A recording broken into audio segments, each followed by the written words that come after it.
भिंड जिले के दबोह के प्रसिद्ध धार्मिक मंदिर सिद्धेश्वर महादेव मंदिर मौनी योगाश्रम दबोह में गोरा बरथरा बड़ा गांव कसल अंधियारी दबोह क्षेत्र के समस्त धर्म प्रेमियों के जनसहयोग से 21 सितंबर 2021 मंगलवार से श्रीमद् भागवत कथा का आयोजन प्रारंभ हो गया था। आयोजित भागवत कथा में 7वें दिन सोमवार को कथावाचक ऋतु पांडे ने कथा सुनने के से मानव जीवन में संस्कार का उदय होता है। जीवन में कितनी भी विकट परिस्थितियाँ क्यों ना आ जाए, मनुष्य को अपना धर्म व संस्कार नहीं छोड़ना चाहिए। ऐसे ही मनुष्य जीवन के रहस्य को समझ सकते हैं। उन्होंने कहा कि जिसकी भगवान के चरणों में प्रगाढ़ प्रीति है वह जीवन धन है। ईश्वर ने विभिन्न लीलाओं में माध्यम से जो आदर्श प्रस्तुत किया है उसे हर व्यक्ति को ग्रहण करना चाहिए। ऐसे करने से जीवन मूल्यों के बारे में जानकारी मिलने के साथ साथ अपने कर्तव्य को भी समझ जा सकता है। मनुष्य स्वयं को भगवान बनाने के बजाय प्रभु का दास बनने का प्रयास करे। श्रीमद् भागवत कथा की 7वें दिन सुदामा चरित्र की कथा सुनकर एवं कृष्ण एवं सुदामा के मिलन की झांकी का दृश्य देख कथा स्थल में मौजूद समस्त भक्तगण भाव विभोर हो गए। कथा में अंत में फूलों की होली व सुखदेव विदाई का आयोजन किया गया। श्रीमद् भागवत कथा पंडाल में हजारों श्रद्धालु भक्त संत महात्मा आदि मौजूद रहे।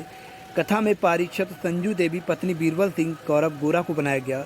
कार्यक्रम संयोजक पूर्व सरपंच बड़ा गांव किशोरी सरल पाराशर जी के द्वारा किया गया। वहीं नगर में आयोजित कथा में रिटायर्ड कमिश्नर महेश चंद्र चौधरी पहुंचे। उन्होंने श्रीमद् भागवत पुराण का पूजन किया तथा कथावाचक साध्वी ऋतु पांडे जी को पुष्प फलों से भरी टोकरी भेंट कर आशीर्वाद प्राप्त किया। इसी दौरान कथा में कांग्रेस के युवा नेता अनुज प्रताप सिंह भी पहुंचे। उन्होंने साध्वी ऋतु पांडे जी से आशीर्वाद प्राप्त किया। भिंड के दबोह से सुधांशु मुदगल की रिपोर्ट। क्या हमारे घर में कभी द्वादशी नहीं होगी? थोड़े से शब्दों में सुशीला ने बहुत कुछ बोल दिया। पोटली बना करके सुदामा जी को दी, लेकर के सुदामा जी चले। भगवान में आपके लौटने की राह देखो। श्याम की कहते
भागवत कथा का आयोजन यहाँ पर सिद्धेश्वर मंदिर पर चल रहा है, तो सातों दिन की कथा सुनने से व्यक्ति को क्या लाभ होता है, इसके बारे में आप क्षेत्रवासियों को भी बताएं।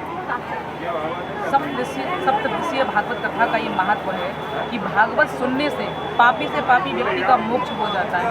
अगर जो जीते जी श्रवण कर ले उसका भी मोक्ष है, और जो जीते जी ना सुन पाए तो मरने के बाद अगर आत्मा को सुना दी जाए भागवत तो उसका भी कल्याण हो जाता है।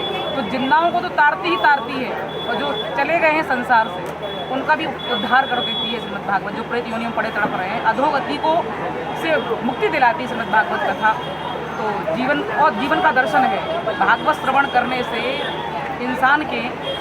मनुष्य का जीवन सुधर जाता है। जो सुखदेव जी ने परीक्षित जी को उपदेश किए हैं, अगर उसमें थोड़ा सा भी हम जीवन में उतार दें तो कल्याण हो जाता है।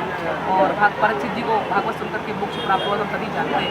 मोक्षदायिनी तो है ही। दीदी, विश्व में फैली महामारी कोरोना जैसी महामारी के चलते लोगों से क्या अपील रहेगी आपकी? कोरोना काल चल रहा है, सबसे निवेदन है बचाओ ही इसकी दवा है और कुछ नहीं। इसलिए अभी जो वैक्सीन लग रही है तो सबसे निवेदन है कि जाइए और इसमें ढिलाई नहीं कीजिए। अगर बचना है इससे यही एक उपाय है, वैक्सीन जरूर लगवाएं और कोरोना काल में नियमों का पालन करें।